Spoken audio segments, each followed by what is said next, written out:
It has been a hot while since I spoke about my trichotillomania. I stuck my tongue out because I thought you were talking about the weather.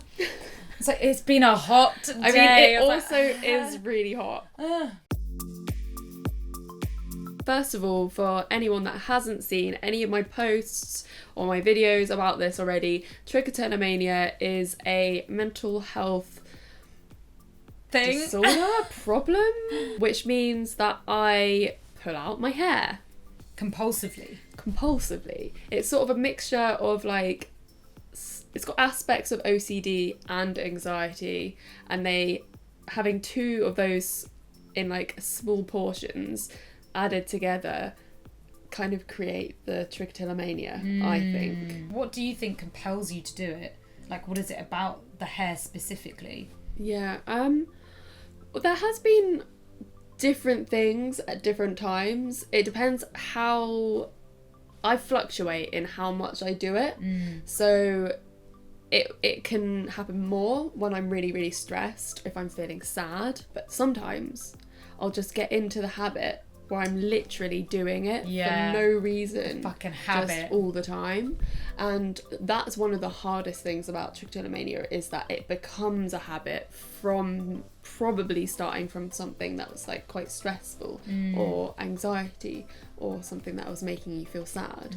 A habit's like an addiction, right? Yeah. So the last time I spoke about trichotillomania, I had short hair. This is the longest my hair has been probably since it got bad. Yeah, your hair was so short, but I did love it. Yeah, having short hair was one of the things that I did to try and stop myself pulling out my hair. So having short hair for me will also always be an association with trichotillomania. Yeah, is that positive or a negative association? I think it will always be a little bit negative because it never actually helped. Really? Oh, that's so frustrating. Yeah. So that will be why it was a negative thing. For the last year, you might have seen me post on social media probably about 3 or 4 months ago that I stopped pulling out my hair. And I thought that I had beaten my trichotillomania. I almost posted a video on YouTube being like, I've cured myself! I don't have trichotillomania anymore! Because I did stop doing it for a while.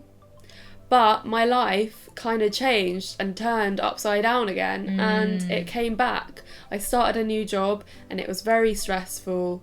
And as you know, we do a lot of extra work outside our full-time jobs. So when you have a really full-on full-time job and you have loads of things that you're super passionate about doing outside of work, so you don't want to stop doing them, that's a cause for a lot of stress and turmoil. It's so overwhelming. That will basically result in you picking up bad habits and negative behaviours again. So, as in, how could people tell that you had trick? I don't think anyone would be able to tell just by looking at me right now that I had trichotillomania. If the wind blew right now and my fringe here went over here, you would see that I have a bald patch. I'll show you if I can get it out. Can you see? Yeah. So it's not like an actual bald patch, but it's an area of your hair where it's just the hair is a lot more sparse. It's a lot more sparse because I pulled out a lot of hairs from this area. Oh, babe, that sucks.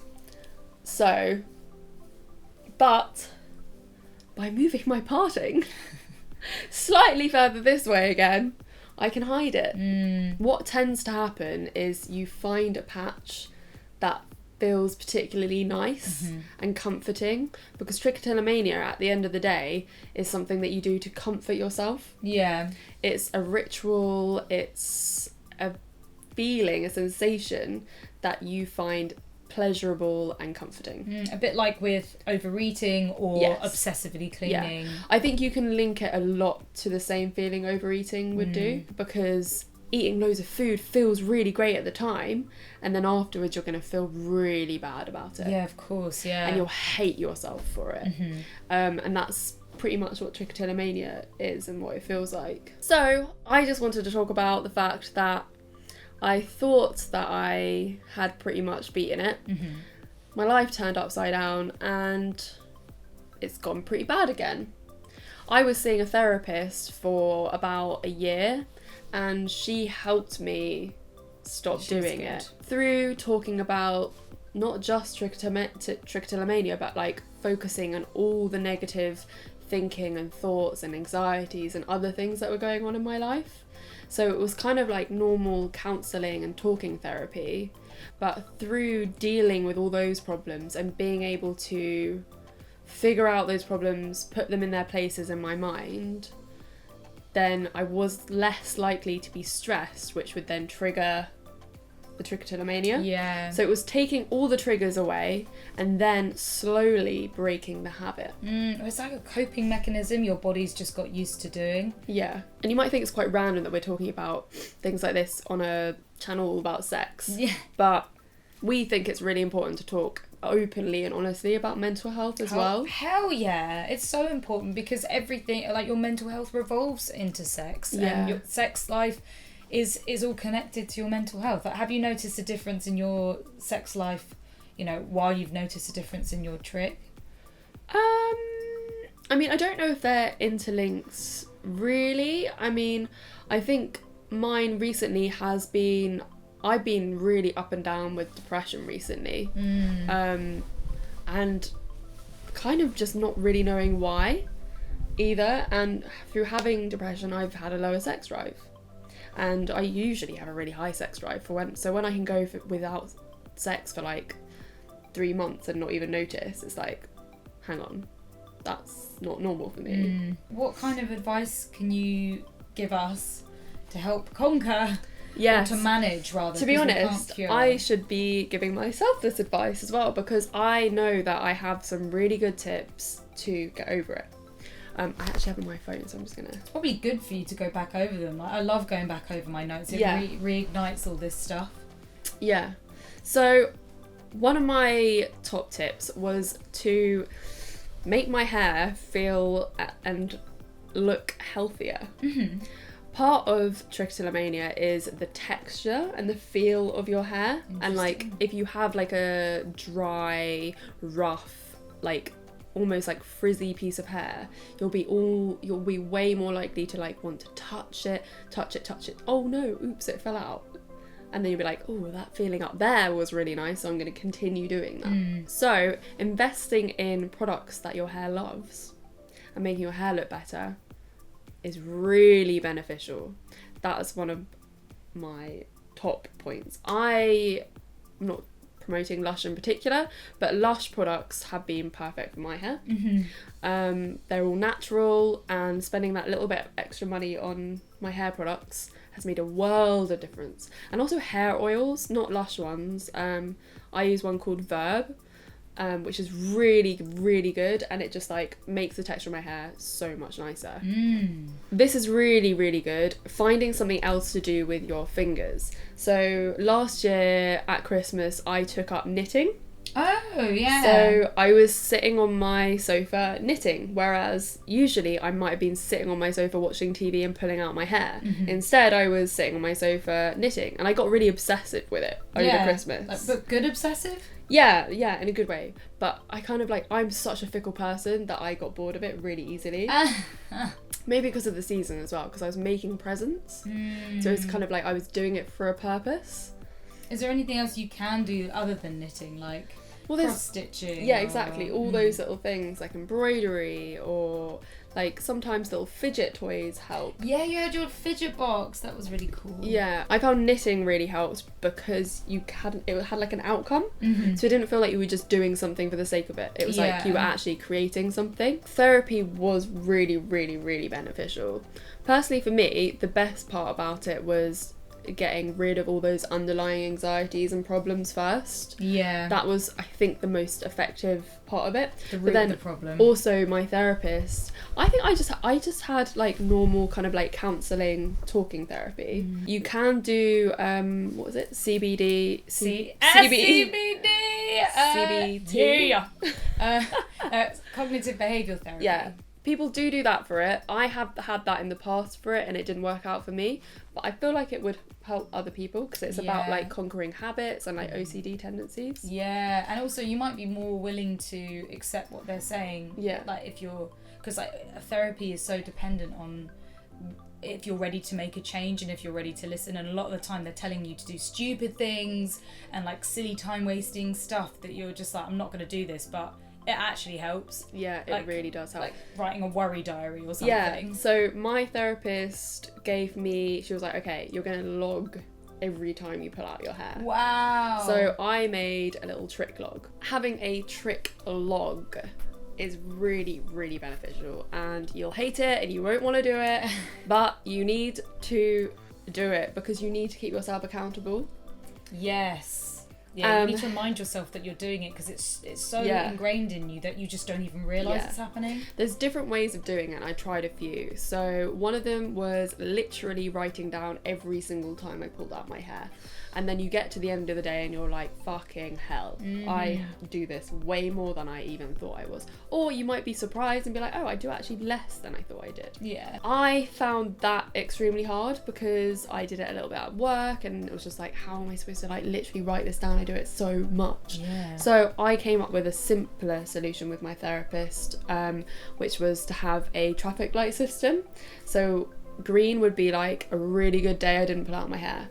Amber would be you pulled out your hair a little bit, but it wasn't that bad. Red would be you pulled out loads of hair and it was a bad day.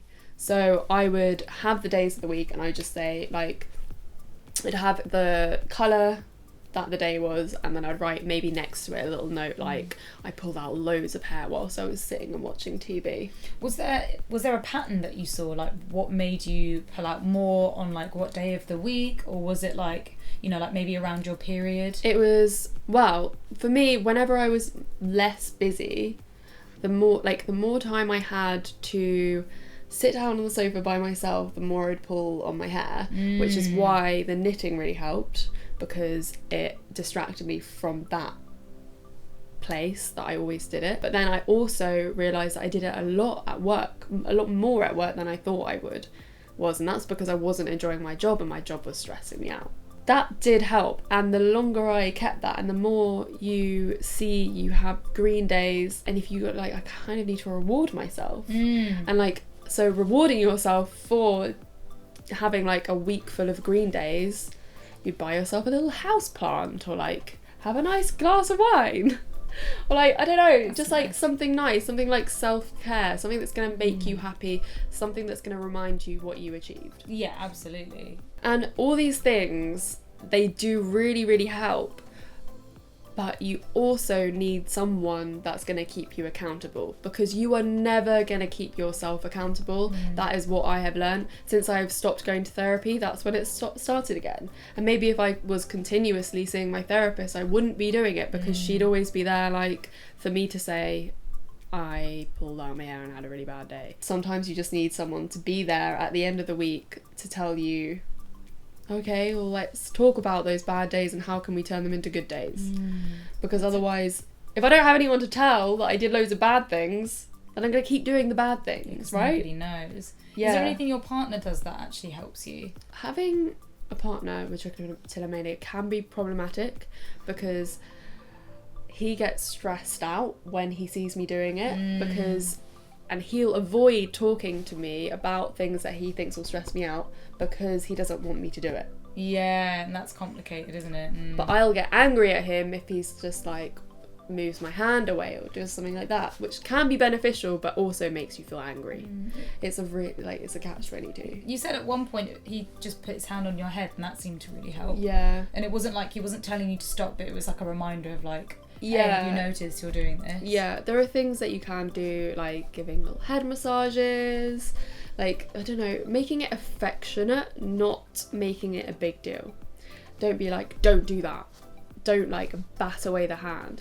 Be like, smack it away. Don't do things that would make the person not do it in a way that where they won't realise that you're making them not do it. Yeah. So like, if you see that they're pulling out their hair, kiss them, cuddle them. Oh, that's a lovely. All they want. Yeah, that's a lovely thought. Like every time you pull out your hair, like you get a kiss.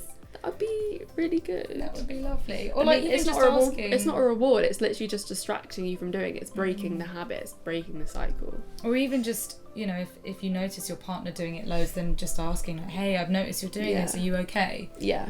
Like, what's on your mind? Yeah. But I wanted to do this video because, one, I wanted to give you the tips that I learned from when I stopped doing it, but then also I wanted to say it's an ongoing battle, and that just because you think you might be over it, you still need to work on it. Yeah. You can't ever just kind of let these things slip. I mean, you're never going to be cured. That's like, the thing. I think, like, assuming that you will just because we've done like a little bit of therapy or we've worked hard to get something, it constantly needs managing. I almost thought that I had cured it, and I know, and I've heard other people say that you can never cure it. It's like you can't ever not be an alcoholic if you've been an alcoholic. Yeah, you don't stop being an alcoholic, you will always be an alcoholic. Even if you can drink again, you still are an alcoholic because you have to limit yourself and you have your boundaries. But it doesn't, you know, it's not necessarily a bad thing. It doesn't mean your life is over. It just means that you need to make a change and be so aware of it when it starts up again. Yeah, and if you put in all the little things that I suggested, like the reason that I have started doing it again is because I stopped doing those things. I stopped doing my trick log, I stopped doing the knitting, I stopped doing my therapy. All the things that I've just recommended to stop it, I have stopped doing, which is why I've started again. Bad Florence. This video is therapy. This is therapy. Yes. Please. And it is frustrating. Especially when you have no time. I do hate myself for it. Don't hate yourself. I love you. Whether you have hair or not. It's hard. Also, like, having like grown my hair this long, I've been like so proud of myself. Good. You did that thing with your phone where you put a really good healthy picture of your hair on there. Oh yeah, that was another thing that I did. Yeah, I put a picture and a hair goal picture as my phone background so I could remind myself that I am working towards something. Yeah, that was good. Having the aim of having like long hair again was quite a good thing as well. It was a good like, okay, I'm gonna do this. But cutting off, I'm just gonna say, cutting off your hair didn't help. I think if you're not dealing with the underlying problems, then you're still gonna have the problems and you're still gonna end up wanting to cope with them somehow. And that's happening with some people. But if you also pull out your hair, you're not alone. And if you also thought that you might have got rid of it and then you had a hiccup again, you're not alone. We are here for you. We are here. And we're human and we're allowed to make mistakes and we're allowed to relapse and fall. Yeah. We just need to pick ourselves back up when we do. Exactly. Well, thank you so much for watching this video, and I hope that my tips help you out. If you have any questions about Trichotillomania, please write in the comments below. I'm very passionate about talking to all our fans about Trichotillomania that have it as well. Like, I do respond to people's comments about them and messages on my Instagram. My personal Instagram is Florence Bark, so please message me on there if you want to talk about hair stuff. Anyway, like, subscribe, and hit that notification bell if you haven't already. As well as share this wonderful shit and check out our podcast, Fucks Given, where we talk about babies. A lot of sexual experiences from loads of other people. Yeah, it is really good. We're not just saying it. Cool. Check it out. It's really good, guys. You've heard it from Florence herself.